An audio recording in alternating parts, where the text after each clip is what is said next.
नमस्कार and welcome back to विज्ञान का ज्ञान। फ्रेंड्स, आज क्लास 12 की शुरुआत होने जा रही है। वर्ष 2022-23 में, जो कि 2022-23 में जो एनसीईआरटी के हिसाब से और सीबीएसई के हिसाब से जो सिलेबस अपडेट की गई है, उसके हिसाब से आपको पता होगा कि चैप्टर 1 को रिमूव किया गया और चैप्टर 2 से शुरुआत होती है। इस चैप्टर में हम लोगों ने जो बचपन से रिप्रोडक्शन को पढ़ा है, जो हम लोगों ने पौधों और इंसानों के विषय में, जीवों के विषय में पढ़ा है कि किस प्रकार से पौधे भी रिप्रोडक्शन के प्रोसेस को फॉलो करते हैं और इंसान भी रिप्रोडक्शन के प्रोसेस को फॉलो करते हैं। तो आइए इस चैप्टर के जरिए हम जानें कि किस प्रकार से हमें फूल और फल देखने को मिलते हैं और पौधों में ऐसी क्या चीज़ें होती है जिसे हम ये कह सकते हैं कि वो भी हमारी तरह कई प्रक्रियाओं को देखते हैं और करते भी हैं। तो चलिए शुरू करते हैं। चैप्टर का नाम है sexual reproduction in flowering plants. तो जैसा कि नाम है सेक्सुअल रिप्रोडक्शन, इसका मतलब है कि जब मेल और फीमेल गैमेट्स आपस में फ्यूज करते हैं, जब मेल और फीमेल गैमेट्स आपस में मिलते हैं, तो हमेशा की तरह हमें पता है कि ऐसे रिप्रोडक्शन को हम लोग सेक्सुअल रिप्रोडक्शन कहते हैं। क्योंकि फ्लावरिंग प्लांट्स यहाँ पर जोड़ा गया था, इसका मतलब ये है कि वो प्लांट्स जिनमें फूल होते हैं। ये क्लियर रखना है कि फूल होने वाले पौधों को ही बात की जा रही है, किसी अन्य पौधे की बात नहीं की जा रही है। क्योंकि बहुत सारे ऐसे पौधे हैं जो सेक्सुअल रिप्रोडक्शन को फॉलो नहीं करते हैं और बहुत सारे ऐसे हैं करते हैं। तो आइए इस चैप्टर के जरिए हम जानने की कोशिश करते हैं कि sexual reproduction in flowering plant कैसे होता है। इस वीडियो में अंत तक बने रहने से आपको ये फायदा होगा कि आपको एनसीईआरटी की हर एक लाइन का मतलब समझ में आ जाएगा और एग्जाम में, बोर्ड एग्जाम में किस तरह से क्वेश्चन पूछे जाते हैं, इसका भी पूरा आइडिया आपको मिलेगा। तो वीडियो के अंत तक बने रहे। Are we not lucky that plant reproduce sexually? क्या हम भाग्यशाली नहीं कि हमारे पौधे भी सेक्सुअल रिप्रोडक्शन को फॉलो करते हैं? The myriads of flower that we enjoy gazing at, the scent and the perfume that we swoon over, the rich colors that attract us, are all three as an aid to sexual reproduction. पौधों की महक, उनकी colour, उनकी सारी चीज़ें ये कहीं ना कहीं हमें आकर्षित करती हैं। हम उनके उन सब चीज़ों से प्रभावित होते हैं और ये सब चीज़ें कहीं ना कहीं योगदान है सेक्सुअल रिप्रोडक्शन की पौधे के अंदर में। Flowers do not exist only for us to be used for our own selfishness. ये पौधे सिर्फ हमारे लिए नहीं है कि सिर्फ हम अपने स्वार्थ के लिए उनका इस्तेमाल करें। All flowering plants show sexual reproduction. जितने फ्लावरिंग प्लांट्स होंगे, जाहिर सी बात है कि जिनमें फ्लावर होगा उनमें डेफिनेटली एंड्रोसियम और गाइनोसियम पाया जाएगा, यानी कि मेल और फीमेल पार्ट पाया जाएगा। आगे का line, A look at the diversity of structure of inflorescences, flower and floral parts.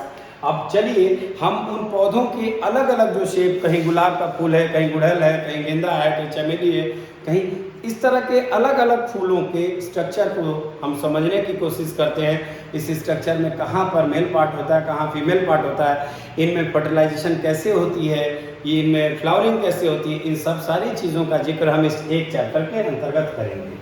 In this chapter let us understand morphology. चलिए इस चैप्टर में हम मॉर्फोलॉजी यानी कि बनावट की बात करते हैं, स्ट्रक्चर यानी कि उसकी संरचना की बात करते हैं, and the process of sexual reproduction in flowering plants यानी कि एंजियोस्पर्म्स। अब ये क्लियर रखिएगा कि नॉन फ्लावरिंग को जिम्नोस्पर्म्स कहते हैं और एंजियोस्पर्म्स का मतलब होता है फ्लावरिंग प्लांट। ये क्लियर रखिएगा, ये आपका पहला पॉइंट होगा, ये आपका पहला पॉइंट होगा। चलिए आगे बढ़ते हैं हम लोग। फ्लावर और फैसिनेटिंग ऑर्गन ऑफ एंजियोस्पर्म। अब एंजियोस्पर्म्स यानी कि वो जो फ्लावरिंग प्लांट्स होते हैं, उनके शरीर का एक बहुत ही खूबसूरत मनमोहक अंग जिसे हम फूल कहते हैं। चलिए हम फूलों को जानने की कोशिश करते हैं। ये फूल कैसे होते हैं और हम इन फूलों के प्रति आकर्षित होते हैं, तो इनकी बनावट कैसी होती है, पंखुड़ियों को क्या कहा जाता है, जिसमें वो ढका रहता है उसे क्या कहते हैं, अंदर में निकला हुआ वो लॉन्ग सिलेंड्रिकल स्ट्रक्चर क्या होता है, एक एक करके हम हर एक चीज़ को जानने की कोशिश करते हैं। Human beings have had an intimate relationship with flowers since time immemorial. इंसानों को न जाने आज तक याद ही नहीं होगा कि हमारा आपका पौधों से रिलेशन ये कितने साल पुराना है। न जाने कितने सालों से पौधों के साथ इंसानों का एक अलग ही रिश्ता रहा है। चाहे ईश्वर को चढ़ाना हो, चाहे किसी दरगाह पर जा कर के फूलों की चादर चढ़ानी हो, या शादियों में गुलदस्ता देना हो, या कार को सजाना हो, और किसी नेता मंत्री को गले में माला पहनाना हो, किसी बड़ी विभूति को सम्मान देना हो, हर जगह फूलों का इस्तेमाल होता है। और इसके साथ साथ यही फूल उन मधुमक्खियों के भोजन के भी तौर पे काम आती है, जब वो आ करके उसके रस को चूस करके अपने लिए अपना भोजन तैयार करते हैं और साथ ही साथ एक न्यूट्रिशियस हनी हमारे लिए तैयार करते हैं। तो ये फूल बहुत ही इंपॉर्टेंट है। Flowers are the object of aesthetic, ornamental, social, religious and cultural value. आप समझ गए होंगे कि चाहे गहने जेवर की बात हो, सामाजिक बात हो, धार्मिक बात हो, सांस्कृतिक बात हो, हर जगह फ्लावर्स का एक अलग इस्तेमाल है। They have always been used as symbol of conveying important human feelings. हमेशा से फूलों का इस्तेमाल इंसानों ने अपनी फीलिंग्स को इजहार करने के लिए या व्यक्त करने के लिए इस्तेमाल किया। आपने देखा होगा कि जब हम किसी बड़े व्यक्ति से, सम्मानित व्यक्ति से मिलते हैं तो हम उन्हें फूलों का गुलदस्ता देते हैं, उनको वेलकम करते हैं। कोई बड़ा व्यक्ति, कोई सम्मानित व्यक्ति आता है तो हम उसे गले में माला पहनाते हैं। इसके साथ ही साथ इन्हीं फूलों से हम किसी से अपने प्रेम का इजहार भी करते हैं। बच्चे तो ये बात बहुत अच्छे समझते होंगे। और इसके साथ ही साथ स्नेह दिखाने के लिए पहले के समय में लड़कियों के बालों में फूलों का एक जूड़ा बांधा जाता था, एक गुलाब बड़ा सा रहता था जिसको खोजती थी, यहाँ तक बाहर तक दिखता था। ये सब चीज़ें फूलों के द्वारा ही संभव हो सकती थी। और इसके अलावा कब्रिस्तान में जाकर के भी लोग फूलों को रखते हैं एक टायर के शेप में बना करके। तो कुल मिला करके शहीदों से लेकर के हर व्यक्ति में कहीं ना कहीं हम लोग सम्मान दिखाने के लिए, प्रेम दिखाने के लिए, दुख दिखाने के लिए, सुख दिखाने के लिए, हर एक चीज़ के लिए फूलों का इस्तेमाल करते हैं। At least 5 flowers of ornamental value that are commonly cultivated है। चलिए 5 ऐसे पौधों का नाम बताइए जिनका ऑर्नामेंटल वैल्यू यानी कि गहने की तरह इस्तेमाल किया जाता है, यानी कि सजने सजाने के लिए। और आपको भी पता है कि शादियों में फूलों का इस्तेमाल लड़की के बालों को सजाने के लिए किया जाता है। इसके साथ ही स्टेज को भी और गाड़ियों को भी सजाया जाता है। यहाँ देखिए एक फ्लावर का एक आपको प्रॉपर डायग्रामेटिक व्यू दिया गया है। ये longitudinal section of a flower है जहां पर पौधे में सबसे अंदरूनी ये हिस्सा जो आप देख रहे हैं, इस हिस्से में आपको एक एक कर करके मैं बारीकी से बता रहा हूं, आप ध्यान से देखिएगा। पौधे के अंदर का ये हिस्सा जहां पर मैंने ये रेड कलर ड्रॉ किया है, इसे हम ओवरी कहते हैं। यानी कि ये क्लियर है कि इस ओवरी में ही फर्टिलाइजेशन होता है। जैसे ह्यूमंस में ओवरी, फीमेल की ओवरी बहुत इंपॉर्टेंट होती है, वहीं पर जाकर के स्पर्म फ्यूज होता है, उसी प्रकार से इसी ओवरी में आकर के इसके मेल गैमेट्स फ्यूज होते हैं और सेक्सुअल रिप्रोडक्शन होता है। पौधे के इस ओवरी से एकदम बिल्कुल सीधे सटे हुए एक लंबा सा एक डंडे जैसा स्ट्रक्चर, एक लॉन्ग सिलेंड्रिकल स्ट्रक्चर दिखता है जिसे हम लोग स्टाइल कहते हैं। क्या कहते हैं? स्टाइल कहते हैं। क्या कहते हैं? स्टाइल कहते हैं। अब आ जाते हैं, बात करते हैं पौधे की उन पंखुड़ियों की। ये पंखुड़ियां आपके सामने दिख रही हैं जो हमें लाल, पीले, गुलाब या जिन रंगों में दिखते हैं, इन्हें हम पेटल्स कहते हैं, यानी कि पंखुड़ियां। क्या कहते हैं? पंखुड़ियां। ये पौधे के अंदर में बहुत इंपॉर्टेंट होता है, ये सारा स्ट्रक्चर है। अब इन लॉन्ग स्ट्रक्चर्स के बगल में आपको छोटे छोटे छोटे छोटे मतलब आपको एक डंडी जैसा स्ट्रक्चर दिखता है जिनके पास ऊपर में एंथर अटैच होता है। ये हिस्सा, ये जहां जहां मैं गोल कर रहा हूं, ये हिस्सा हमारा एंथर होता है। यानी कि इसी एंथर को हम लोग कह सकते हैं मेल पार्ट ऑफ प्लांट। ये पौधे का मेल पार्ट होता है। क्या पार्ट होता है? मेल पार्ट होता है। ये पंखुड़ियां हो गई, ये मेल पार्ट हो गया। अब स्टाइल, जब ये लॉन्ग सिलिंड्रिकल स्ट्रक्चर था, इसकी टॉप पर ये जो आप एक नॉच जैसा बना हुआ देख रहे हैं, इस नॉच को हम लोग कहते हैं स्टिग्मा। क्या कहते हैं? स्टिग्मा कहते हैं। जिनसे ये एंथर्स अटैच है, एंथर से अटैच इस हिस्से को हम लोग कहते हैं फिलामेंट। क्या कहते हैं? फिलामेंट। क्या कहते हैं? फिलामेंट। यानी कि मेल पार्ट अटैच होता है फिलामेंट्स। अब बात करते हैं बच्चों, हमने फूलों को नीचे की तरफ जब हम आते हैं, फूलों को जहाँ से हम होल्ड करते हैं, वहाँ पर चारों ओर से फूल जो होता है वो जैसे ग्रीन कलर के टेप से पैक होता है।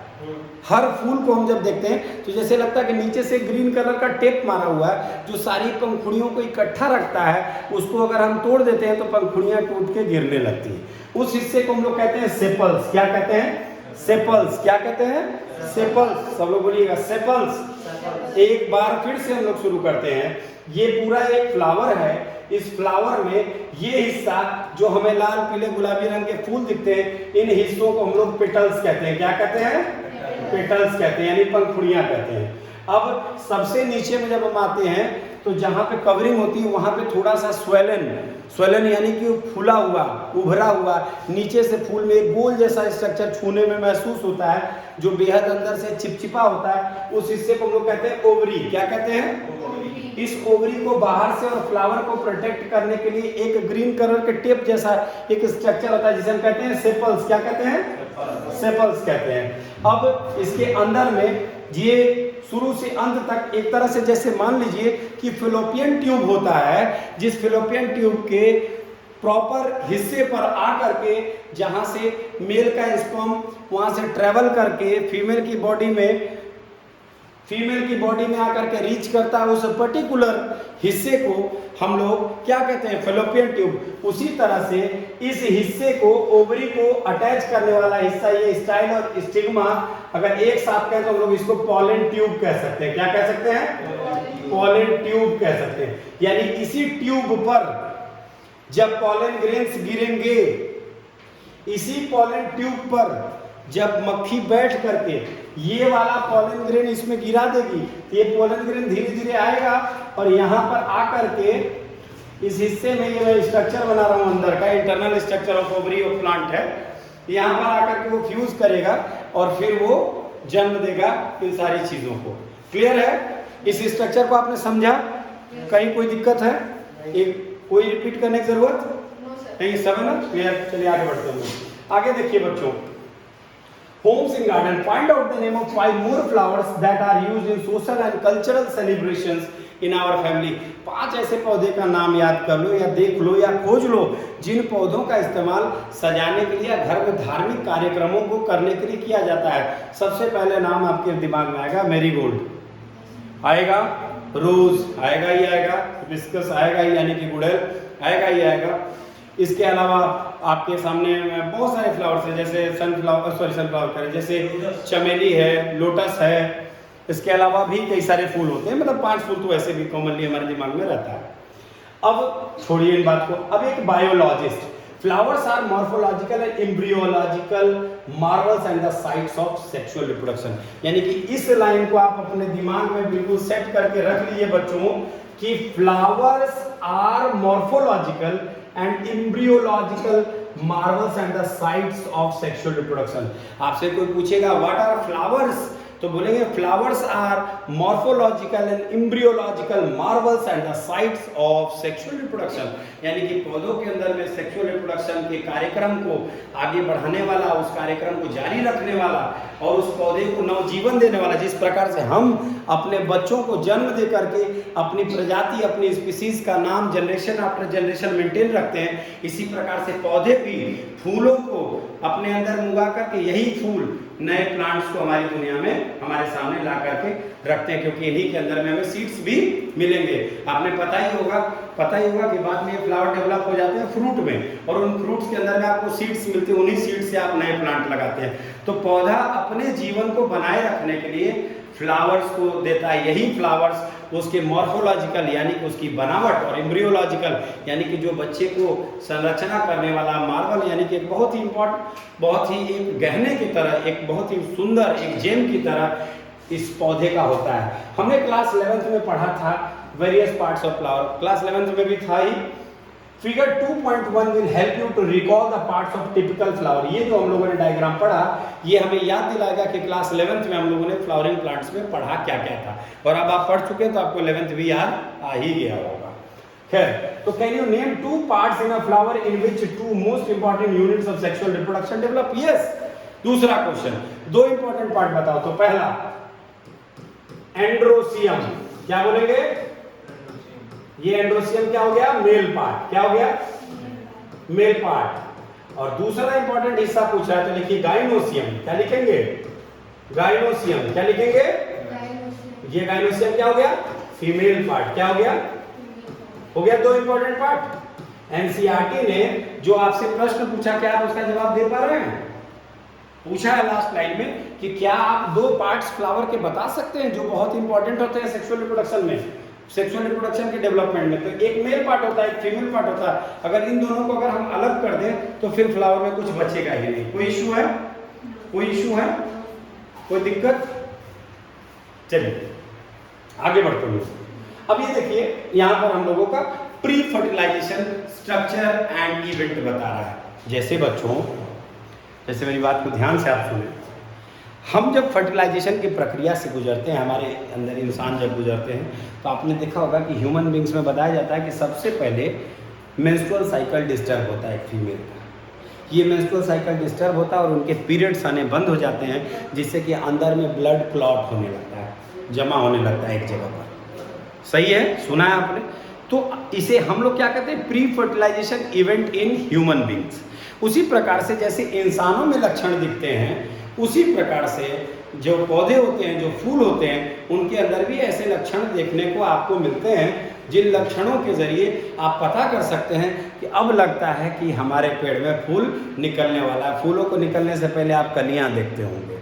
तो आइए अब हम लोग प्री फर्टिलाइजेशन यानी कि फर्टिलाइज होने से पहले उसके स्ट्रक्चर में क्या बदलाव आता है और कौन कौन सी घटनाएं होती हैं, इसको जानने का एक छोटा सा प्रयास करते हैं। Much before the actual flower is seen on a plant, the decision that the plant is going to flower has taken place. इससे पहले कि हम फूलों में पौधों को देखें, इससे बहुत पहले पौधे अपने अंदर में ही ये डिसाइड कर चुके होते हैं कि अब हमें फूल उगाना है। आप लोग सुने होंगे एक वर्ड कि ये फ्लावरिंग सीजन है, ये नॉन फ्लावरिंग सीजन है। बहुत सारे ऐसे प्लांट्स होते हैं जिनमें कभी फूल दिखता है और कभी फूल नहीं दिखता है, यानी कि कभी तो वो एवरग्रीन होते हैं, एवरग्रीन अलग मतलब उनको सालों भर फूलों का आपको आगमन दिखेगा, और कुछ ऐसे फूल होते हैं जो सीजनल होते हैं, जो एक समय पर उन पे उगता है और दूसरे समय पर उनमें नहीं उगता है। तो several hormonal and structural changes are initiated which led to the differentiation and further development of floral primordium. बच्चों, जिस प्रकार से इंसानों में, लड़कियां या औरतों की बॉडी में हार्मोनल चेंजेस होने लगते हैं प्रेग्नेंट होने के बाद, उसी प्रकार से इन पौधों में भी जब फ्लावर निकलना होता है तो इनकी बॉडी में अलग अलग तरह के हार्मोनल चेंजेस होने शुरू हो जाते हैं। देखिए ये पौधे हैं, फिर भी हम इंसानों की तरह जैसे हमारी बॉडी में हार्मोनल चेंज होते हैं, उसी प्रकार से इनकी भी बॉडी में हार्मोनल और स्ट्रक्चरल चेंज होने लगते हैं। समझदार आदमी, एक बॉटैनिकल एक्सपर्ट, एक पौधों का वैज्ञानिक देखते ही बता देगा कि आपके पौधे में फूल निकलने वाला है। ठीक जैसे हम लोग क्या देखते हैं कि हम लोग ये देखते हैं कि जब वो फूल निकलने होते हैं तो उनमें हल्का सा बदलाव आपको देखने को मिलता है। उसी प्रकार से जब यही चीज जब इंसानों में होता है तो इंसानों में भी बदलाव दिखने लगते हैं। खैर, inflorescences are formed which bear the floral buds and then the flowers. अब एक इन्फ्लोरेंसेस मतलब पौधों के ऊपर में, जैसे ये एक प्लांट है, ये डाली है, तो इस डाली के यहाँ पे इन्फ्लोरेंसेस डेवलप होने लगेंगे, उभार जैसा डेवलप होने लगेगा, जो बाद में जाकर के स्वेल करके बड्स बन जाएगा, यानी कि कलियां, और यही कलियां डेवलप होकर के बन जाएंगे फ्लावर्स। क्लियर है? ये रिकॉर्डिंग में आ जाएगा, वीडियो के माध्यम से आप रिवाइज भी कर पाएंगे, इस चीज को रिकॉल भी कर पाएंगे, और सभी व्यूअर्स भी इस चीज को समझ पाएंगे कि पहले तो ये एक नॉर्मल सा पौधा है, इस पौधे को हमने एक गमले में लगा रखा है, ये इसकी टहनियां हैं। इन टहनियों पे यहाँ पे पहले हमें एक उभार जैसा दिखेगा, कुछ दिन में वो उभार देखेंगे तो वो उसमें से ऐसे हल्का सा लटका हुआ हैंग जैसा दिखेगा, और धीरे धीरे हम देखेंगे कि कुछ दिनों में ये ऐसे ऐसे ऐसे ऐसे करके एक फ्लावर का रूप ले लेगा, जैसा कि हम ये अपने आम जीवन में रोज देखते हैं। तो यहाँ पर हम लोग ये क्लियरली देख पाते हैं कि अब हमारा पौधा जो है वो फूल को देने वाला है। खैर, क्लियर है? अब आगे बढ़ते हैं।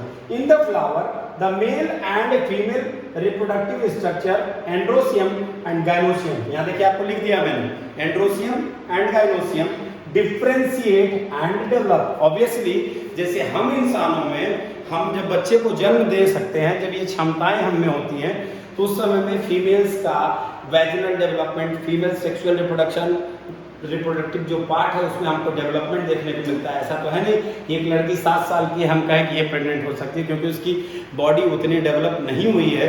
18 साल, 21 साल, 22 साल के एज में जाकर उसकी बॉडी, सेक्सुअल ऑर्गन पूरी तरह से डेवलप होती है बच्चे को अपने अंदर रखने के लिए। और हम मेल्स के भी स्पर्म में वो मेच्योरिटी देखने को मिलती है 18 से 21 के एज में, जब स्पर्म में मोटिलिटी आती है। स्पर्म तो बहुत पहले से बनने लगता है, लेकिन वो स्पर्म में पावर आने लगता है एक एज के बाद। उसी प्रकार से इन पौधों में भी जो मेल और फीमेल पार्ट है, मेल और फीमेल पार्ट है, ये धीरे धीरे डिफ्रेंशिएट करते हैं और डेवलप करते हैं, यानी ये भी अपने आप को बड़ा करते हैं। पौधा आते ही फूल नहीं देने लगता है, 2, 4, 6 महीने, 8 महीने, 10 महीने, जब वो पौधा एक थोड़ा बड़ा हो जाता है तो धीरे धीरे उसमें फूल और फल हम देखते हैं ना। ऐसा तो नहीं कि गमले में इतना सा आम का पेड़ लाए और उसमें इतना आम उग गया कि आपका गमला ही टूट गया, ऐसा तो होता नहीं। कुछ समय के लिए वो बढ़ता है, यानी कि वो डेवलप करता है, और डेवलप करने के बाद उसके अंदर भी फ्लावर्स देखते हैं। जब गर्मियाँ शुरू होती हैं, जब वसंत ऋतु आती है, तो उस समय आमों के पेड़ पे हमें सफ़ेद सफ़ेद फूल दिखाई देते हैं। यही फूल बाद में जाकर के कलियाँ, यानी कि वो हरे हरे जो छोटे आम होते हैं उनका स्ट्रक्चर, और बाद में ये बड़ा बड़ा आम जो हम ट्रक में उठा कर अपने घरों तक ले जाते हैं। इतना बड़ा भी आम नहीं होता है सबका रेस। चलिए, you would recollect the androecium consists of whorl of stamens representing the male reproductive system and the gynoecium represents the female reproductive। मतलब आप इसको रिकलेक्ट करिए, किसी फ्लावर को लीजिए, फ्लावर लाइए, उसमें आप आराम से देखिए। अब आगे देखिए, ये देखिए यहाँ आपका शुरू होता है चैप्टर का सबसे महत्वपूर्ण पड़ाव। यहाँ पर हम लोग स्टेमन, ये देखिए ये स्टेमन है और ये एंथर है। क्या है? एंथर है। और इस एंथर के अंदर में क्या पाए जाते हैं? Pollen grains. क्या पाए जाते हैं? देखिए ये एंथर है, इसमें पाए जाते हैं पोलन ग्रेन्स। बच्चों अब इसको मैं अपने स्टाइल के डायग्राम में बताता हूँ, शायद आपको लगे कि मैं समझा पा रहा हूँ। देखो बच्चों, ये एक बड़ा खूबसूरत सा कोई फ्लावर है, ठीक है। इस फ्लावर में यहाँ आपको बीच में से ऐसे ऐसे करके एक डंडी जैसा दिखाई देता है, दिखाई देता है ना। अब एक मक्खी को कलर दूसरा देते हैं।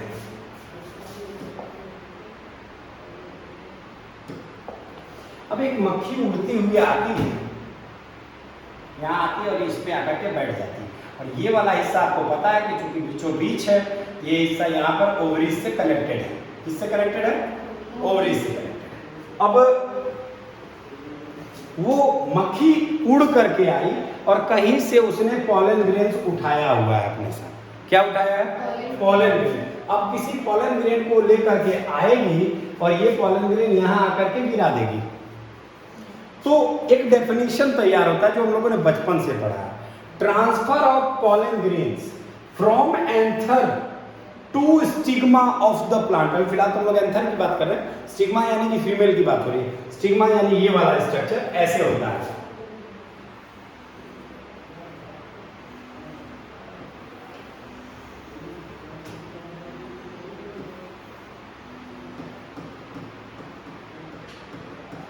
ये देखिए इस तरह से पौधे के अंदर में होता है ना, सुराही जैसा एक स्ट्रक्चर भी मैंने बताया ना। ये वाला हिस्सा में ये वाला है, इसको हम लोग कहते हैं बच्चों स्टिग्मा। क्या कहते हैं? स्टिग्मा।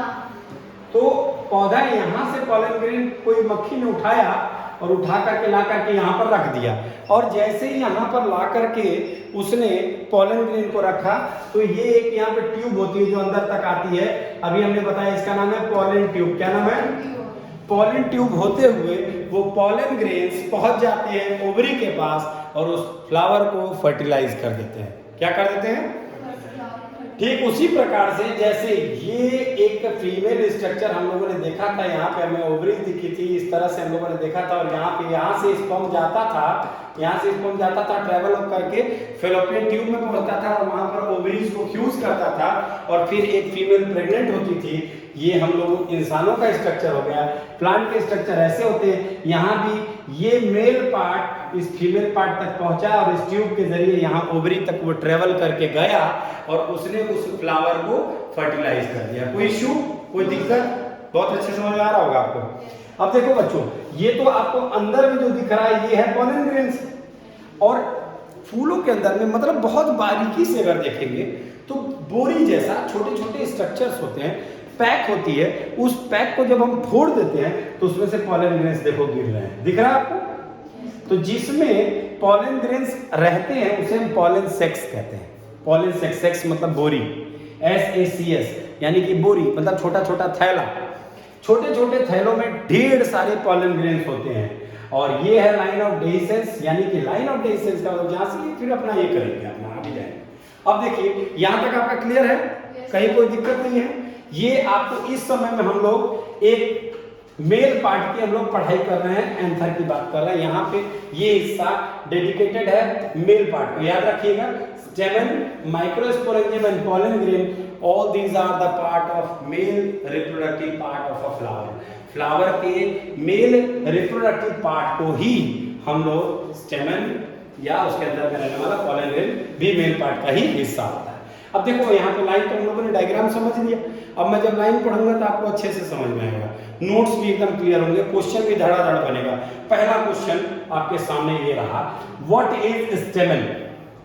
What is स्टेमन? आपका आंसर भी आपके सामने है कि एक फ्लावर में दो पार्ट्स टिपिकली दिखते हैं, एक आपका स्टेमन है और दूसरा आपका एंथर है। Stamen and anther are the two parts of a male reproductive system in flowers. Flower में दो मेन पार्ट हो गए। पहला बच्चों स्टेमन, पहला क्या है? स्टेमन, और दूसरा क्या है? एंथर। आपके सामने ये दिख रहा है, ये आपका एंथर है और ये आपका स्टेमन है। ये क्या है? स्टेमन है। ये हिस्सा आपका एंथर है और ये लॉन्ग सिलिंड्रिकल जो स्टॉक जैसा दिख रहा है, इसे हम लोग कहते हैं स्टेमन। आप अपने डायग्राम में इस चीज को ड्रॉ कर लीजिए कि इस हिस्से को, ये पौधे के फूल के सबसे अंदरूनी कोने से जुड़ा हुआ चीज, इधर देखो सब लोग, मुझे देखो, फूल के अंदर तक सबसे निचले हिस्से पे जाके ये कनेक्ट होता है और यही सिलिंड्रिकल स्ट्रक्चर को हम लोग कहते हैं स्टेमन। और सबसे ऊपर में जो सोलन स्ट्रक्चर है जिसमें पॉलन ग्रेन्स पाए जाते हैं, उसे हम लोग कहते हैं एंथर। तो पौधे का आपको पता चल गया मेल पार्ट। मेल पार्ट क्या है? Stamen and anther. Male part क्या है? Stamen and anther. Male part क्या है? एंथर। स्टेमन and anther. अब चलिए, अब हम लोग जरा सा स्टेमन के डेफिनेशन की तरफ देखते हैं। The long and slender stock called the filament. यहां पे ये वाला हिस्सा जो लॉन्ग है, जो स्लेंडर है, मतलब पतला सा एक नली जैसा दिख रहा है, देख रहे हैं, इस हिस्से को हम लोग क्या कहते हैं? Stamen. And the terminal generally bilobed structure called anther. Bilobed का मतलब समझ रहे हैं बाबू? जिसमें दो लोब्स होते हैं। जैसे चना को देखो, चना इस तरह से दिखता है ना, चना को फोड़ते हैं तो बीचों बीच हो जाता है ना, तो दो लोब शुरू होता है ना, यानी कि ये बाइलोब्ड होता है। ये बीचों बीच दो भाग में, इक्वल भाग में होता है। लोब हिस्सा हो गया, बाई मतलब दो, यानी bilobed structure. The terminal generally, terminal यानी कि टर्मिनल हिस्से पे है, कहाँ है? टर्मिनल हिस्से पे है। बाइलोब्ड है यानी कि बीचों बीच, ये देखो ना, बीच से ऐसे लग रहा है कि दो चीज एक ही जैसा है। देखो पहला लोब और ये वाला देखो दूसरा लोब, क्लियर है? दिख रहा है? दो लोब्स दिख रहे हैं। जैसे हम लोगों का हार्ट भी है लोब्स जैसा दिख, मतलब ऐसे 3D व्यू देखते हैं तो सब पार्ट दिखता है ना लोब्स के जैसा। तो यहाँ देखो, इस स्टेमन से एक ही जैसे दो स्ट्रक्चर हैं, ये जुड़े हुए, इसी को हम लोग एंथर कहते हैं। कोई दिक्कत, कोई परेशानी? चलिए आगे बढ़ते हैं लोग। The proximal end of the filament is attached to the thalamus और द पेटल ऑफ फ्लावर। यानी ये वाला हिस्सा किससे अटैच होता है बच्चों? थैलेमस से। किससे अटैच होता है? थैलेमस से, थैलेमस, या फिर, और थैलेमस से होता है, या फिर पेटल ऑफ फ्लावर। पेटल आपको पता है ना, पेटल्स पढ़ा, पंखुड़ियां पढ़ा था ना आपने? या तो ये पंखुड़ियों से अटैच मिलेगा या फिर ये थैलेमस से अटैच्ड मिलेगा। किसी को कोई प्रॉब्लम? सब समझ रहे हैं? बढ़िया से पढ़िए। अब ये देखिए, the number and length of stamens, यानी कि इसका ये कितनी संख्या में होगा। मेरी तरफ देखो, इस डायग्राम के बाद मेरी तरफ देखो सब लोग, ये कितनी संख्या में होगा और इसकी लंबाई कितनी होगी। क्या कह रहा है? द नंबर यानी कि इसकी संख्या, and the length of stamen, यानी इस स्टेमन की क्या लेंथ होगी, are variable in flowers of different species, यानी कि अलग अलग फ्लावर में अलग अलग हिस्से में होगा। अब भाई देखिए, कहने का मतलब है गुड़हल है, एट द सेम टाइम गुलाब है, दोनों का स्ट्रक्चर अलग अलग है। तो जाहिर सी बात, अब ऐसे समझो, घोड़ा हो, डॉग हो, मेल आपको यानी कि ऑक्स हो या ह्यूमन बींग्स है, सभी के मेल्स में पेनिस तो है ही है, हाँ या ना? पेनिस सब में है। काऊ हो, जो फीमेल डॉग्स होती हैं वो हों, या फीमेल कोई और जीव हो, या फिर हम लोगों जैसे ह्यूमन बींग्स हो, सब में वैजिना होता ही होता है, हाँ या ना? अगर ये वैजिना नहीं होता और ये पेनिस नहीं होता तो कोई भी बच्चों को जन्म नहीं दे पाता।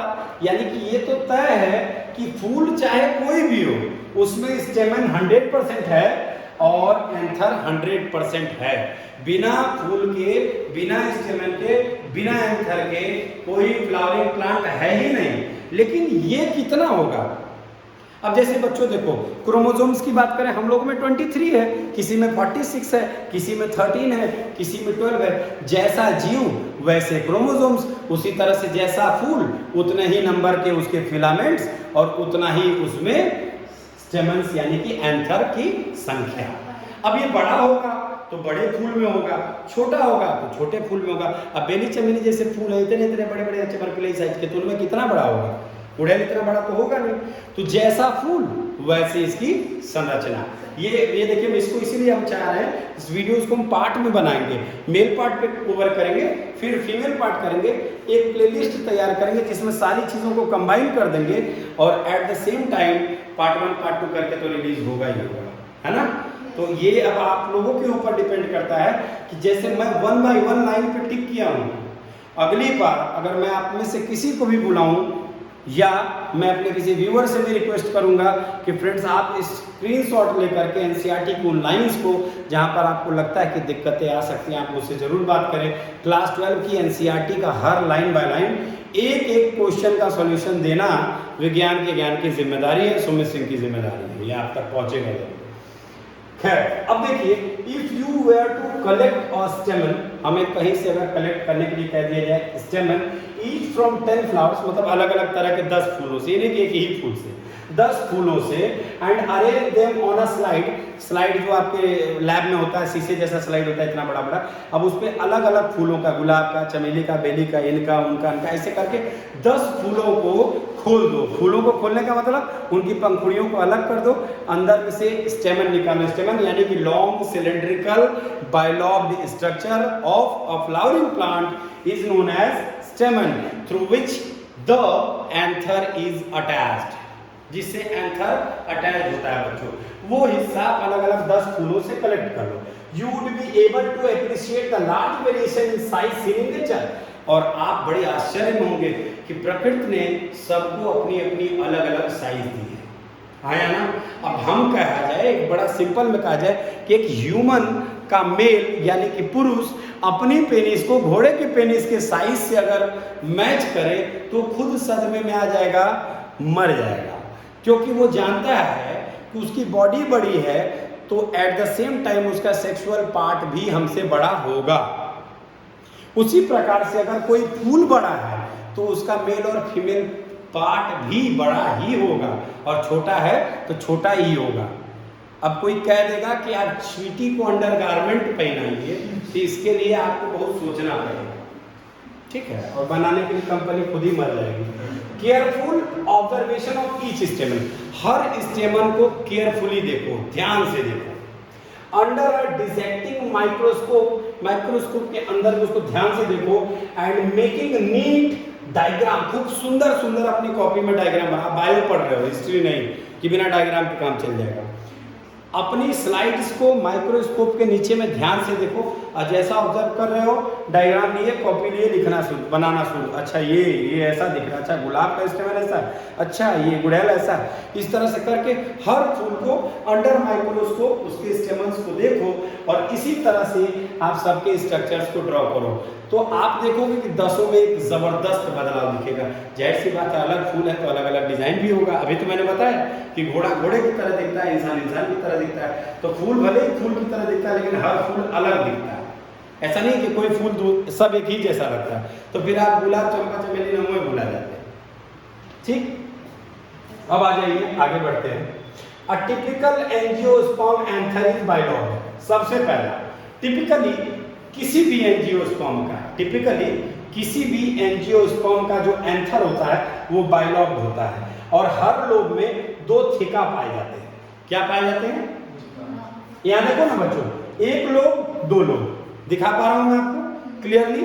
यानी कि टिपिकली किसी भी स्टेमन में जब हम आगे बढ़ते हैं तो इनका जो एंथर होता है वो ज्यादातर बाइलोब्ड होता है। बाइलोब्ड का मतलब दो लोब वाला, और हर लोब के पास दो थिका होते हैं। यानी इसके अंदर भी आप देख रहे हो, ये लाइन देख रहे हो, एक लोब, अब मान लो कि ये ऐसे एक लोब हो गया और ये ऐसे दूसरा लोब हो गया, तो हर लोब में दो थिका है, 1 2, और इसमें भी 1 2। क्लियर है? दिख रहा है? यहाँ देखो, मेरे डायग्राम के जरिए देखो, इन दोनों को मैंने अलग अलग कर दिया, और मान लो कि ये फिलामेंट से अटैच तो है ही है, तो इसमें भी दो, इस लोब में दो थिका, इस लोब में दो थिका, यानी कि हर लोब में भी दो हिस्से पाए जाते हैं। यहाँ देखो लिखा हुआ है दे आर डाइथीसियस, मतलब ऐसे प्लांट्स जिनके एंथर बाइलोब्ड हों और जिन लोब्स में दो थिका पाए जाएं उन्हें हम डाइथीसियस कहते हैं। क्या कहते हैं? ये आप देखिए लाइन यहीं पर आ गया आपका, ये आपका एक क्वेश्चन है कि व्हाट आर डाइथीसियस फ्लावर्स। मतलब बच्चों के भाई ये जो ये आपका देख रहे हैं ना, ये क्या है? एंथर है। तो एंथर आपको दो लोब वाला होता है, हर लोब में अगर दो भाग इक्वली बटा हुआ हो तो उसे हम डाइथीसियस कहेंगे, और कोई भाग अगर नहीं बटा हुआ हो उसे मोनोथीसियस कहेंगे। क्लियर है?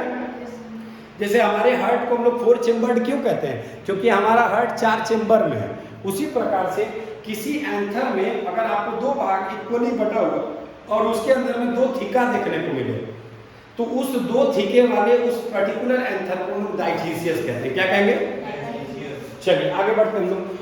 Often a longitudinal groove runs lengthwise separating the thica, और इनके भी अंदर भी ये देखो, ये लाइन देखो, ये देखो, ये एक इनके शुरू से अंत तक आपको एक लाइन दिखेगा जो दोनों थिका को इक्वली सेपरेट करेगा। क्या करेगा? दोनों थिका को इक्वली सेपरेट करेगा। ये लॉन्गिट्यूडनल ग्रूव कौन सेपरेट करेगा?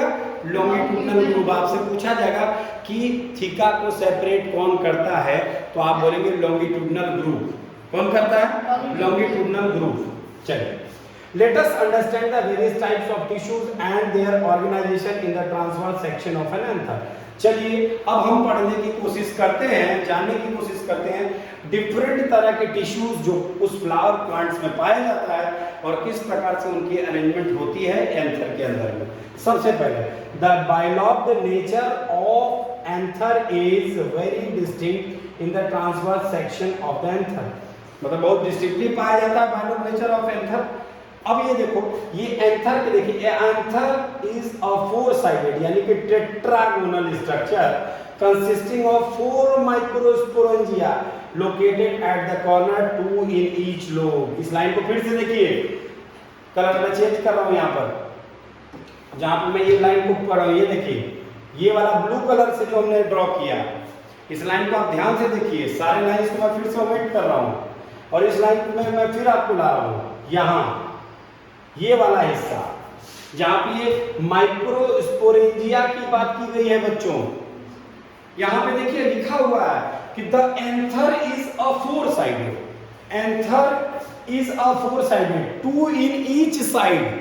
अरे एक इधर था उसमें भी तो 2 पार्ट था, तो 2, और एक इस साइड है इसमें भी 2 पार्ट, तो टोटल कितने हो गए? 4 साइडेड। क्या हो गया? 4 साइडेड। यानी कि फूल को हम ऐसे गोल गोल घूम के देखें तो हर तरफ से फूल एक जैसा दिखता है। इसके पीछे का कारण क्या है? समझ में हो गया? समझ गए बात? जैसे ताजमहल को किधरों से देखो तो एक ही जैसा दिखता है चारों ओर से, उसी प्रकार से ये यहाँ पर आप जो एंथर को देखेंगे तो एंथर को आप किधरों से घुमा के देखेंगे तो एक जैसा दिखेगा। अब ये पेन ले लो, ये पेन आपके सामने है, इस पेन को हम किधर से भी देखें एक जैसा दिखेगा ना, दिखेगा ना। उसी प्रकार से एंथर चारों ओर से एक जैसा दिखता है। क्यों? क्योंकि उस एंथर में यहाँ पर हम लोगों को क्या दिखते हैं? थिका। क्या दिखते हैं? थिका। और ये थिका 2 भाग में बटे होते हैं, यानी कि ये टोटल कितना हो गया? 4 साइडेड। क्या हो गया? 4 साइडेड, यानी कि टेट्रागोनल स्ट्रक्चर। सो पहला क्वेश्चन आपसे अगर कोई पूछे व्हाट इज अ एंथर, तो बोलेंगे एंथर इज अ 4 साइडेड और tetragonal structure consisting of 4 microsporangia. जाहिर सी बात है, अब इसको भी समझो, इस लाइन को समझो। ये देखो, इसी डायग्राम को हम थोड़ा अलग तरीके से बनाने की आपके सामने कोशिश करते हैं।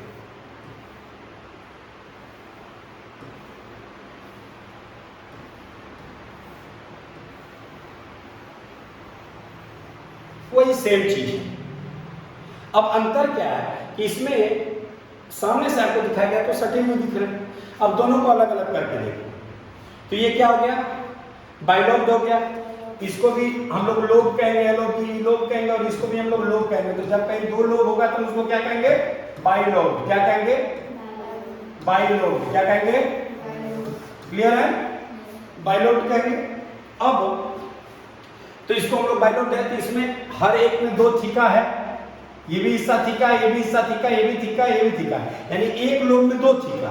तो ये क्या हो गया, डाइथीसियस। क्या हो गया, क्लियर है ये लाइन का मतलब, क्या हो गया, डाइथीसियस। अब देखो, अब इनके अंदर एक लॉन्गिट्यूडनल ग्रूव है जो लेंथ वाइज सेपरेट करता है थीका को, यानी कि यहाँ पे ये जो ये लाइन आप देख रहे हैं पिंक कलर का, ये वाला लाइन, ये क्या है, एक लॉन्गिट्यूडनल ग्रूव है जो इस थीका को सेपरेट किया।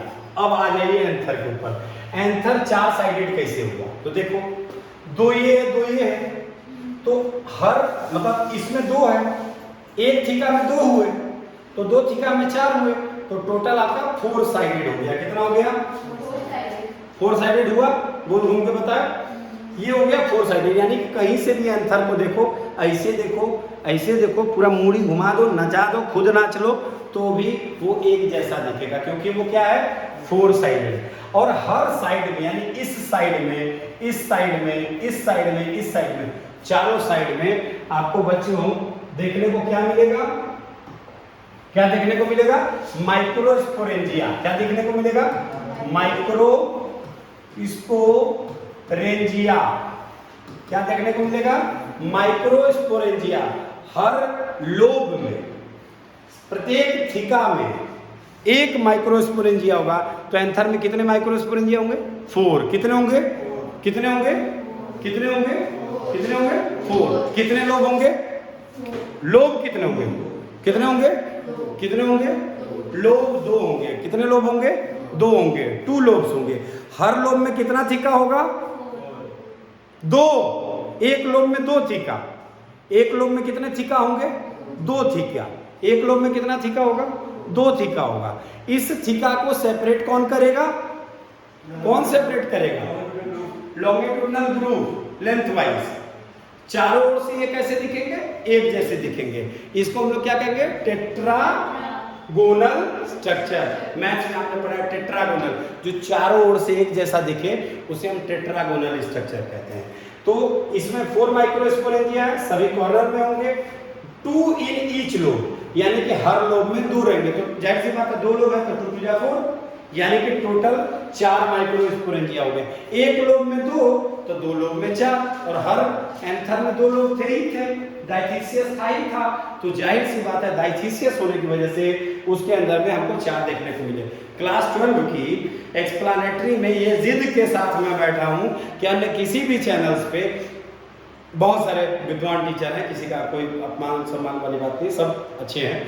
मेरा प्रयास ये है एनसीईआरटी का कोई लाइन, कोई डायग्राम, कोई पन्ना आपसे न छूटे, क्योंकि यही आपकी नीट का भी सहारा है और यही आपके बोर्ड का भी सहारा है। फालतू पढ़ाने के लिए बहुत कुछ है, तो आप इस बात को ध्यान से देखिए। मैं प्रयास करता हूँ कि इसको और अच्छे से आपको आगे बताता हूँ। आगे देखिए, अब ये देखिए, ये तो हो गया बच्चों ये वाला लाइन, वो नहीं, मैं अभी देख रहा हूँ डायग्राम वगैरह कितना क्या क्या है इसमें। ये देखिए,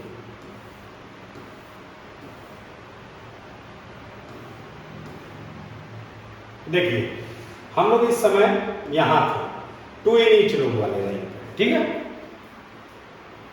अब देखिए द माइक्रोस्पोरेंजिया, अभी तक हमको पता है कि चार माइक्रोस्पोरेंजिया था। कितना माइक्रोस्पोरेंजिया था, चार माइक्रोस्पोरेंजिया। ये माइक्रोस्पोरेंजिया फर्दर डेवलप करेंगे, ये माइक्रोस्पोरेंजिया फर्दर डेवलप करेंगे और बन जाएंगे पॉलन सेक्स। क्या बन जाएंगे, पॉलन सेक्स। यानी कि आप लिख सकते हैं कि the microsporangia develop further and become pollen sex. क्या लिखेंगे, द माइक्रोस्पोरेंजिया फर्दर डेवलप्स, यानी कि आगे ऑब्वियसली ये डेवलप करता है और डेवलप करके ये क्या बन जाता है बच्चों, पॉलन सेक्स। क्या बन जाता है, यहाँ पे ये साफ लिखा हुआ है the microsporangia develop further and become pollen sacs, और आपको अच्छी तरह से पता है ये पॉलन सेक्स में ही पॉलन ग्रेन्स को पैक किया जाता है, यानी कि पॉलन सेक्स एक झिल्ली, एक थैली, एक पॉलीथीन का बैग है। जिस प्रकार से चीनी हम लोग पॉलीथीन के बैग में भर करके कहीं ले जाते हैं, उसी प्रकार से ये प्लांट्स अपने पॉलन सेक्स के अंदर में ढेर सारे पॉलन ग्रेन्स को रखते हैं, और यही पॉलन ग्रेन्स जो होते हैं दूसरे प्लांट में या उसी प्लांट के जब पॉलन ट्यूब में चले जाते हैं तो ओवरी फर्टिलाइज हो जाती है और पौधे में फर्टिलाइजेशन देखने को मिलता है। क्लियर है? अब देखिए, अब आगे हम लोग बढ़ते हैं। Structure of microsporangium. अब ये माइक्रोस्पोरेंजियम का स्ट्रक्चर दिखता कैसा है? देखिए यहां पर आपको ये जो आप डायग्राम देख रहे हैं, ये वाला हिस्सा यही है आपका माइक्रोस्पोरेंजियम। क्या है?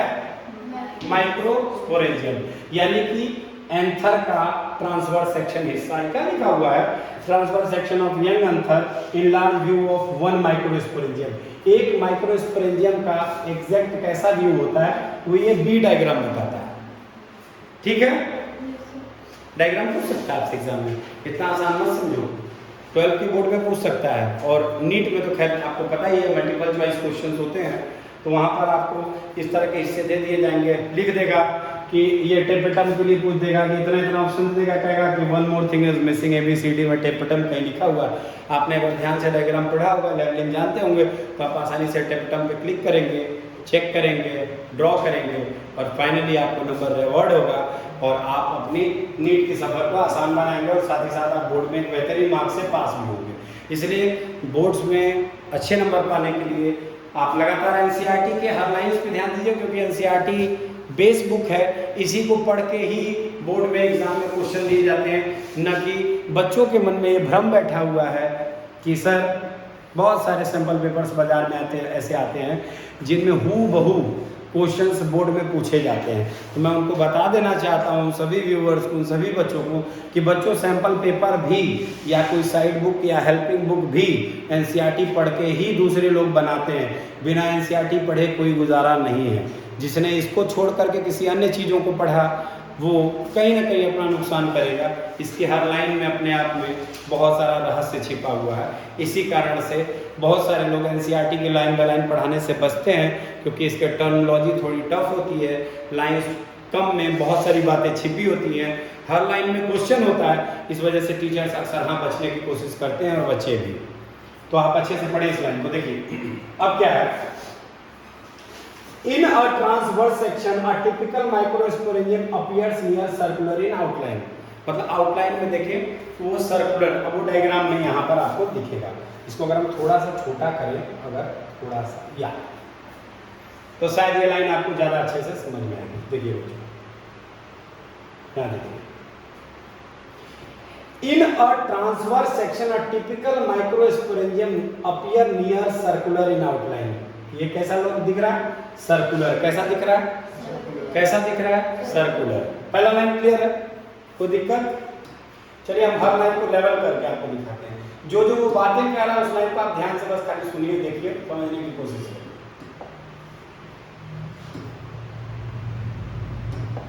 चलिए, in a transverse section a typical microsporangium appears near circular in outline।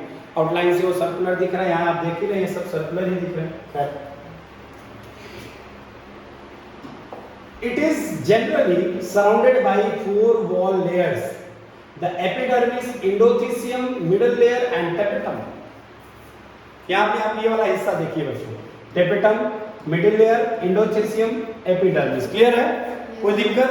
मैंने उस लाइन को आपकी इस लाइन को जो ये लाइन कह रहा है वो इस डायग्राम में ला करके मैंने आपको समझा दिया। अब आप समझने की कोशिश करिएगा कि प्रत्येक एंथर जो माइक्रोस्पोरेंजियम है वो सर्कुलर दिखता है, और ये चारों ओर से वॉल लेयर से प्रोटेक्टेड होता है। 4 प्रकार के लेयर क्या दिख रहे हैं यहाँ पे? देखिए ना, मल्टीपल लेयर्स नहीं दिख रहे, 1 2 3 4, ये 4 लेयर्स होते हैं। उन 4 लेयर्स का नाम याद रखिएगा, एपिडर्मिस, एंडोथीसियम, मिडल लेयर और टेपेटम।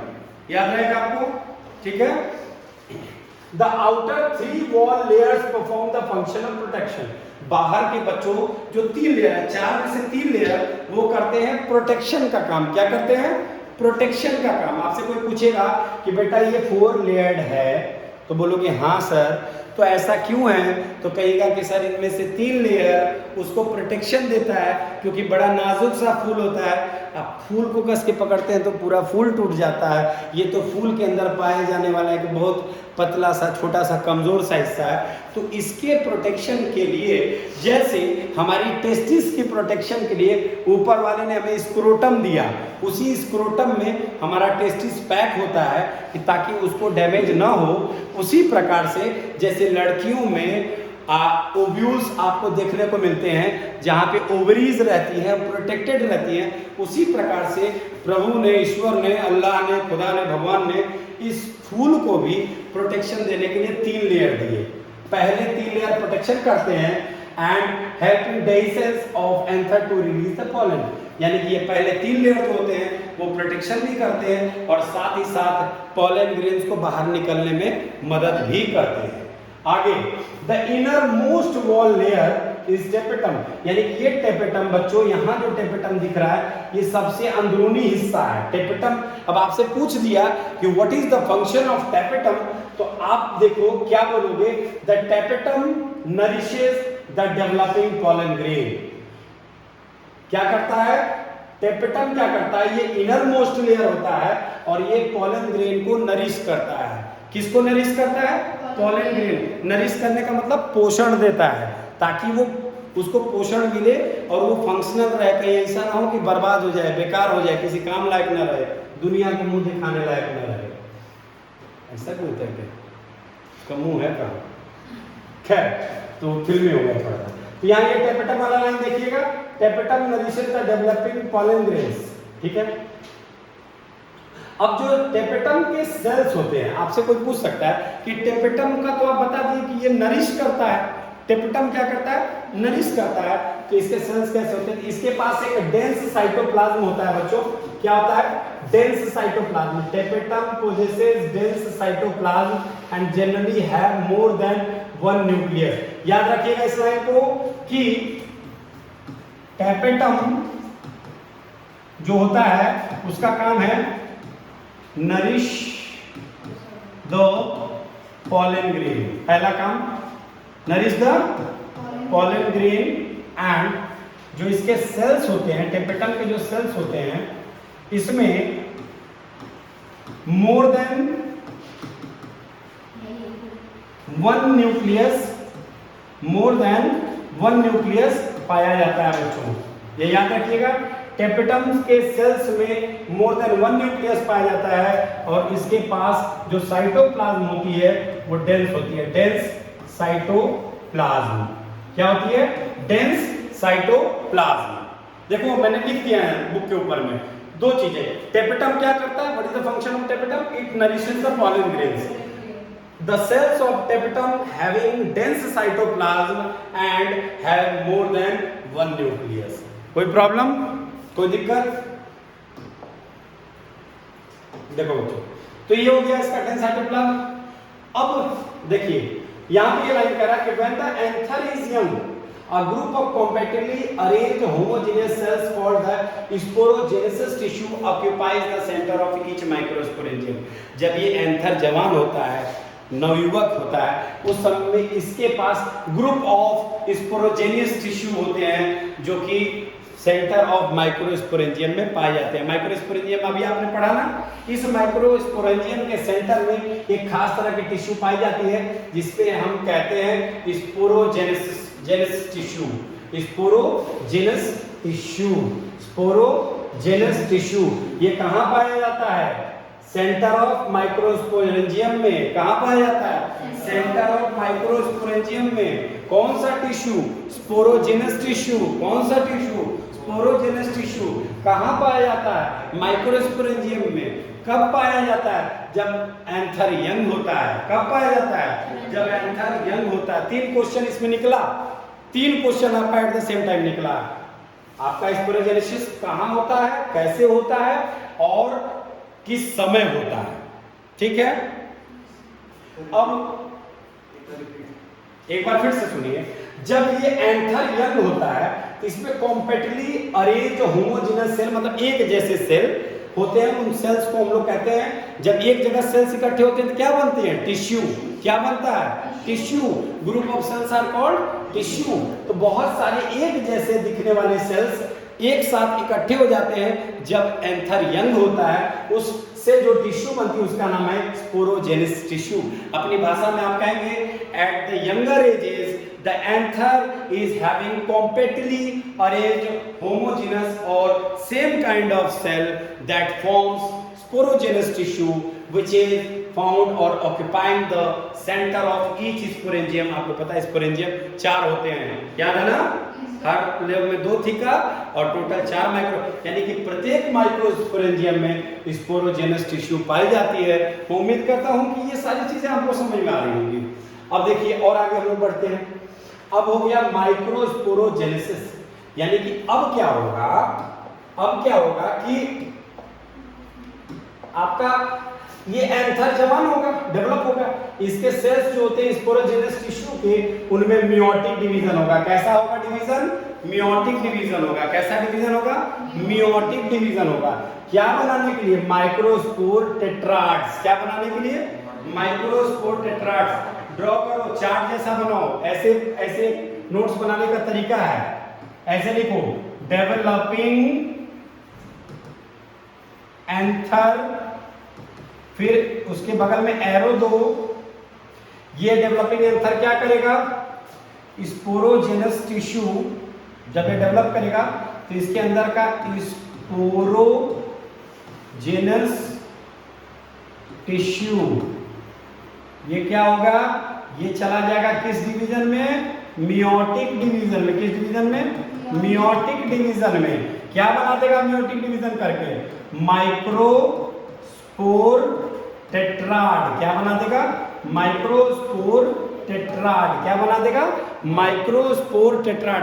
नोट्स लिखने की बिल्कुल जरूरत नहीं है अभी इस समय, आप रनिंग नोट्स बनाइए। एंथर डेवलप हुआ, स्पोरोजेनेसिस टिश्यू तुरंत चला गया मियोटिक डिवीजन में और बना दिया माइक्रोस्पोर टेट्राड। क्या बना दिया? Microspore tetrad. क्या बना दिया?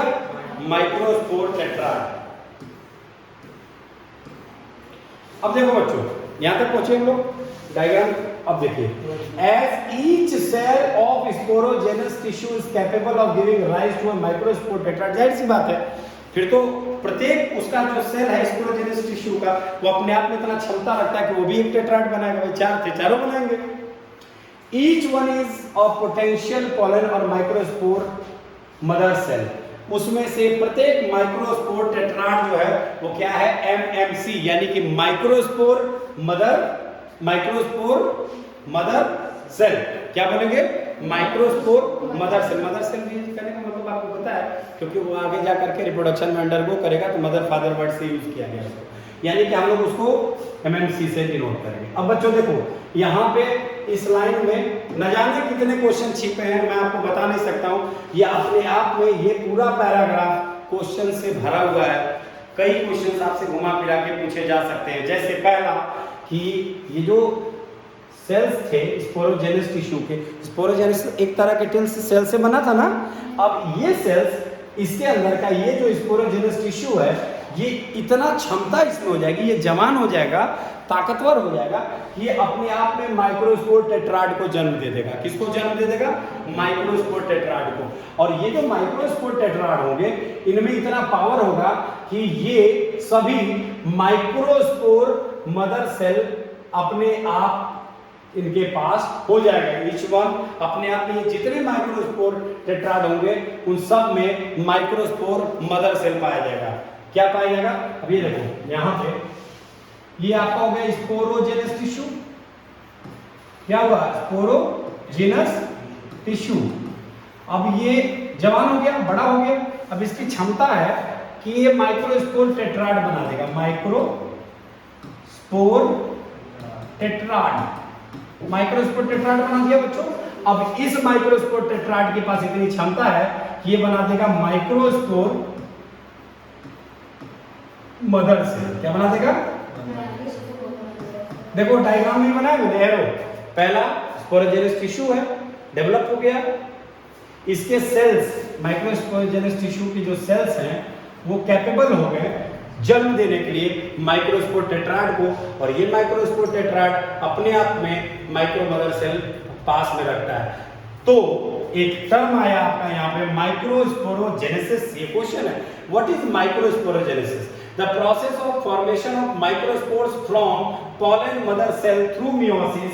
याद रखना बच्चों, ये वाला लाइन यहां से, the process of formation of microspore from pollen mother cell PMC through meiosis is called microsporogenesis. ठीक है, the process of formation of microspore, जो अभी आपने पढ़ा, tissue is capable of giving rise to a microspore tetrad, और प्रत्येक अपने आप में इतना क्षमतावान है कि वो क्या करेगा कि मियोसिस में जाकर के क्या करेगा, क्या फॉर्म करेगा, माइक्रोस्पोर्स को। और जाहिर सी बात है कि माइक्रोस्पोर्स के बनाने की प्रक्रिया को ही माइक्रोस्पोरोजेनेसिस, दरअसल ये दो शब्द से बना है बच्चों। देखो, माइक्रोस्पोरोजेनेसिस, तो जेनेसिस का मतलब होता है बनाना या पैदा करना, ये होता है पैदा करना, ठीक है, बनाना या पैदा। तो माइक्रोस्पोर को पैदा करने की प्रक्रिया को ही हम लोग माइक्रोस्पोरोजेनेसिस कहते हैं। माइक्रोस्पोर के ही इन प्रक्रियाओं को हम लोग माइक्रोस्पोरोजेनेसिस कहते हैं। उम्मीद करते हैं यहां तक आप लोगों को सब कुछ बहुत अच्छे समझ में आया होगा। अब देखिए फिर क्या होगा, अब ये microspores as they are found बन चुके हैं, are arranged in a cluster of 4 cells. ये क्लस्टर ऑफ 4 सेल्स में भी डिवाइड हो चुके हैं, बन चुके हैं, जिन्हें हम माइक्रोस्पोर टेट्राड कहते हैं। अभी हम लोग पढ़ चुके हैं, थोड़ी देर पहले वही पढ़ा हमने माइक्रोस्पोर टेट्राड। तो as the anther matures and dehydrate, जैसे ये एंथर मैच्योर होगा, डिहाइड्रेट यानी कि उसकी पानी खत्म हो जाएगी, उसके अंदर की पानी खत्म हो जाएगी, the microspore dissociate from each other, यानी कि ये माइक्रोस्पोर चारों एक दूसरे से अलग हो जाएंगे, चारों एक दूसरे से अलग हो जाएंगे and develop into pollen grains. तो अगला क्वेश्चन आपका उठा कि when does pollen grains develop, तो आपका आंसर होगा as the anther matures and dehydrate microspore dissociate from each other and develops into pollen grain. ये आपका क्वेश्चन भी है और ये आपका आंसर भी है कि जब आपका एंथर मैच्योर हो जाता है, डिहाइड्रेट हो जाता है, तो ये माइक्रोस्पोर्स डिसोसिएट हो जाते हैं एक दूसरे से और ये पॉलन ग्रेन्स में डेवलप हो जाते हैं। कोई दिक्कत? चलिए, तो ये आप फिगर 2.3 के बी में देख सकते हैं। यहाँ पर देखिए, ये बी फिगर में आपको दिखा देगा। यहाँ ये देखिए, यही तो है माइक्रोस्पोर मदर सेल एमएमसी, देख रहे हैं, दिखा आपको? ये अपने आप में कैपेबल है इस चीज को फर्दर डेवलप करने में, बनाने में। देखिए, खूब अच्छे से देखिए, आराम से देखिए, हर एक लाइन बहुत प्रेम से पढ़िए। एनसीईआरटी की बुक खोले रहिए। एनसीईआरटी की बुक अपने आप में इतनी सक्षम है कि आपको किसी भी एग्जाम में पास करा देगी, चाहे वो कोई भी भारी से भारी एग्जाम हो। बस लाइन बाय लाइन पढ़ने की कला होनी चाहिए, समझने और समझाने की कला होनी चाहिए। मैं क्या कर रहा हूँ, मैं भी तो बुक ही पढ़ रहा हूँ आपके सामने, लेकिन हर लाइन को अगर एक्सप्लेन ना कर पाऊँ, आपको समझा ना पाऊँ, तो मेरा टीचर होना बेकार है, और आप इसको पढ़ के किसी को समझा ना पाए तो आपका विद्यार्थी होना बेकार है। दोनों ही लोग बेकार हो जाएंगे अगर अपने अपने काम को अच्छे से ना करें तो ये समझिए, आज 12th क्लास की आगाज़ है, पहला दिन है, यहीं से आपका इतिहास शुरू होता है। दूसरी फैकल्टीज़ भी जब आपको बायो की क्लास लेंगी एट द सेम टाइम इसी चैनल के जरिए, तो वो भी अपने स्टाइल से पढ़ाएंगे। कोई किसी के स्टाइल में नहीं पढ़ाता, सबका अपना अपना स्टाइल होता है। मैं चाहूँ तो इसका स्लाइड बना लूँ, 10-20 डायग्राम्स ऐड कर लूँ, उसमें समझाऊँ, तो मुझे ऐसा लगता है कि वो अच्छा लगता है, बच्चों को आकर्षित करता है अलग अलग डायग्राम। लेकिन शुद्ध रूप से एक गरीब से गरीब बच्चा जो इस समय में 12वीं में पढ़ रहा होगा, उसके पास ये किताब ज़रूर होगा, चाहे वो हिंदी मीडियम का हो या इंग्लिश मीडियम का हो। तो मैंने सोचा कि क्यों ना जीवन का सबसे महत्वपूर्ण क्लास 12 क्यों ना मैं एनसीईआरटी बुक के जरिए ही पढ़ाऊँ, जो सबकी पहुँच तक है, हर बच्चा उस तक पहुँच सकता है। उम्मीद करते हैं कि ये सारी चीज़ें आप तक समझ में आ गई होंगी, आपको बहुत अच्छा लगा होगा। आप इस चैनल को आगे भी रिकमेंड करेंगे और कल यानी कि अगली क्लास में, अगले पार्ट में आप फीमेल पार्ट की तरफ और कुछ अन्य चीज़ों की जानकारी आप हमसे लेंगे। तब तक के लिए धन्यवाद।